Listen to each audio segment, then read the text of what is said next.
The glossy marketing materials promised you a revolution. They told you that by simply sliding a piece of silicon into a socket, you would transcend the limitations of modern computing. You looked at the charts, you saw the bars climbing toward the heavens, and you handed over your hard-earned currency.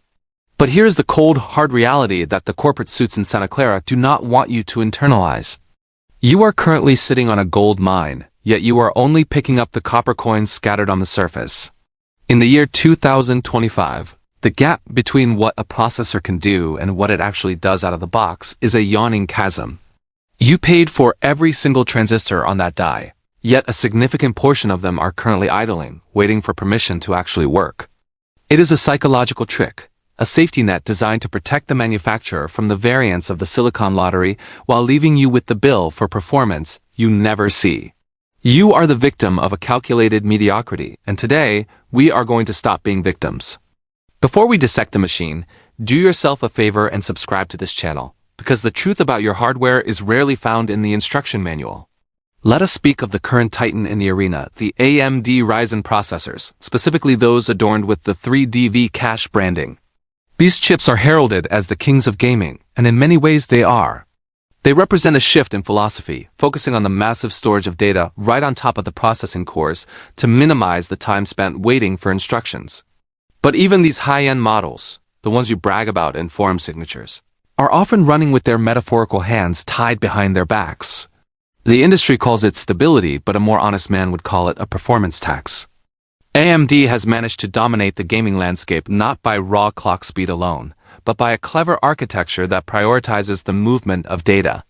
The 3DV cache chips deliver 1% low frame rates that make gameplay feel like silk, avoiding the stuttering that plagued the era of 2008.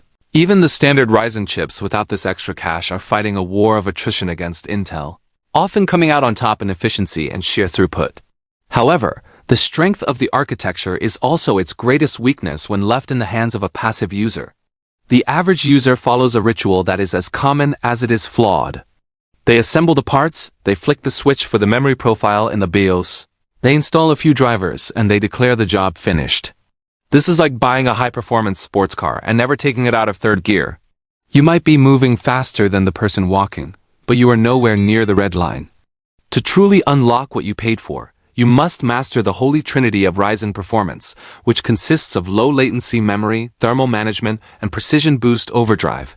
To understand how to break the locks, you must first understand the layout of the prison.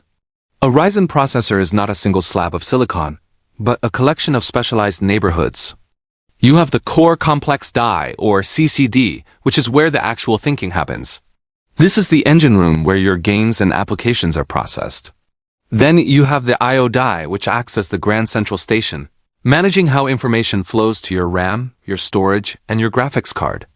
The performance of the entire system hinges on the communication between these neighborhoods, a highway known as the infinity fabric. Think of the infinity fabric as a delicate bridge. If the cars on the bridge are moving at one speed and the cars on the main road are moving at another, you get a traffic jam. Maintaining the perfect ratio between the memory controller speed and the infinity fabric frequency is the difference between a system that breathes and a system that gasps for air. This balance is where the first secret of hidden performance lies. In the world of the AM5 platform, the industry has settled on a comfortable middle ground known as the sweet spot. Most enthusiasts run their DDR5 memory between 6,000 and 6,400 megatransfers per second. In this range, the memory controller and the RAM run in a synchronized 1-to-1 ratio, often referred to as Gear 1. This is the reliable path, the one that works for almost everyone. It uses a specific ratio between internal clocks to ensure that data doesn't have to wait at a red light before entering the CPU. Many motherboards now offer specialized tools with names like high efficiency mode or latency killer. These are not just marketing buzzwords. They are automated scripts that tighten the sub-timings of your memory. Think of these timings as the reaction time of your RAM. Even if the speed is high, slow reaction times will kill your minimum frame rates. By enabling these features, you are essentially telling your memory to stop second-guessing itself and just deliver the data. It is a small change that can yield a measurable difference in how smooth a game feels. However, some of you are not satisfied with the sweet spot. You want to push into the territory where the air is thin. This is where we talk about Gear 2 memory mode. In this configuration, the memory controller drops to half the speed of the RAM, allowing for much higher frequencies such as 8,000 megatransfers per second or even higher. But there is a trap waiting for the unwary here. If you switch to Gear 2 but cannot reach those astronomical speeds, you are actually making your computer slower. The rule is absolute and uncompromising. Unless your memory can hit at least 8,000 megatransfers per second, you must stay in Gear 1. Anything less in Gear 2 creates a latency penalty that the extra bandwidth cannot overcome. It is a classic case of more not always being better. The Infinity Fabric slows down too much, and the CPU spends more time waiting for data than it does processing it. If you want to play in the 8,000 range, you are entering a world of high voltages and extreme tuning that most people are not prepared for. Once the memory is sorted, we move to the brain of the operation, the Precision Boost Overdrive or PBO. Most people leave this on the auto setting, trusting the motherboard to make the right decisions. This is a mistake. The motherboard manufacturers are conservative by nature. They want to ensure the system doesn't crash so you don't call their support lines. By switching PBO to the advanced mode, you are taking the governor off the engine. You can remove the power restrictions and let the silicon draw what it needs to hit its maximum potential. Within the PBO settings, you will find options for the scaler and the boost clock override. The scaler tells the CPU how aggressive it should be with its voltage and clock speed spikes. The override allows you to add extra headroom, essentially telling the CPU it is allowed to go 200 MHz faster than the factory said it could. If you have the cooling to back it up, this allows the processor to maintain its highest speeds for longer periods, rather than dropping down as soon as the workload gets heavy. But raw power is nothing without finesse, and that brings us to the curve optimizer. This is perhaps the most powerful tool in the Ryzen arsenal. It is essentially the art of undervolting. By applying a negative offset, usually between -20 and -30, you are telling the CPU to use less voltage for a given clock speed. This might sound counterintuitive. Why would less power lead to more performance?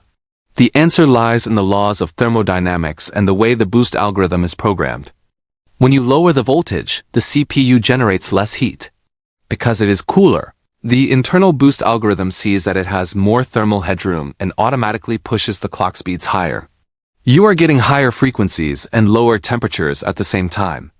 It is a rare case of a free lunch in the world of physics.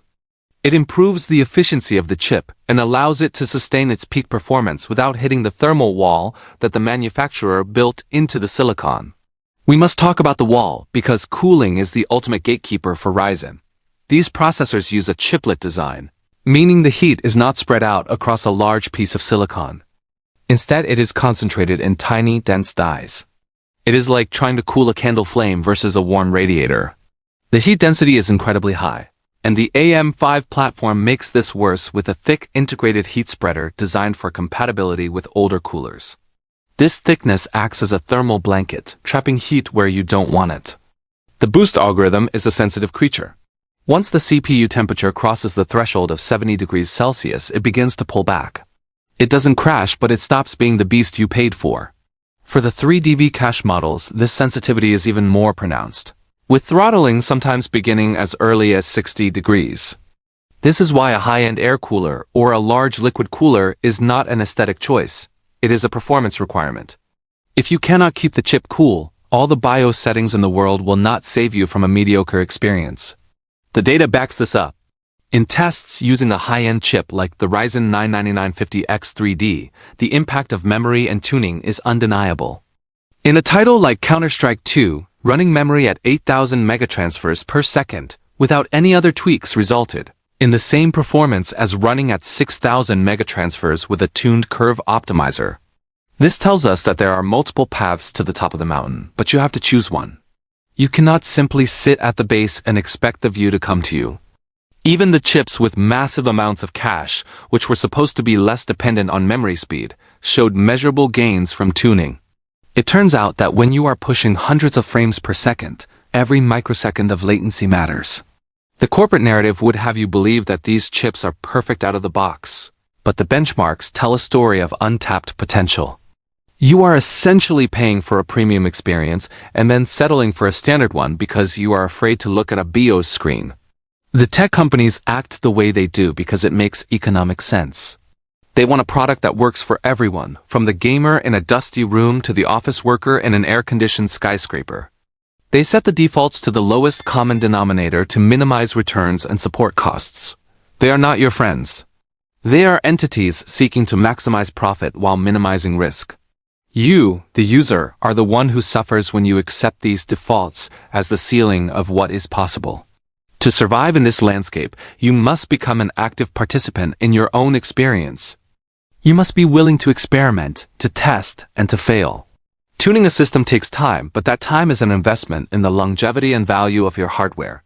You are protecting your wallet by ensuring that you do not need to upgrade as often, because you are actually using the full power of what you already own. It is a form of digital self-defense against the cycle of planned obsolescence and consumer apathy. As we move further into the decade of the 2020s, the complexity of these systems will only increase. We are seeing a move toward more AI-driven optimization, but nothing will ever replace the manual touch of a user who knows their machine. The tools are there. AMD has given you the keys to the castle, but they are hidden under the doormat. It is your responsibility to pick them up and walk through the door. Take the lessons from today and apply them. Go into your BIOS, look at your memory ratios, experiment with the curve optimizer, and for the sake of your silicon, buy a better cooler. Do not let the marketing departments dictate your experience. You have the knowledge now, and knowledge is the only thing that levels the playing field between the billion-dollar corporation and the individual at the desk. I hope this deep dive has given you the perspective you need to stop settling for good enough.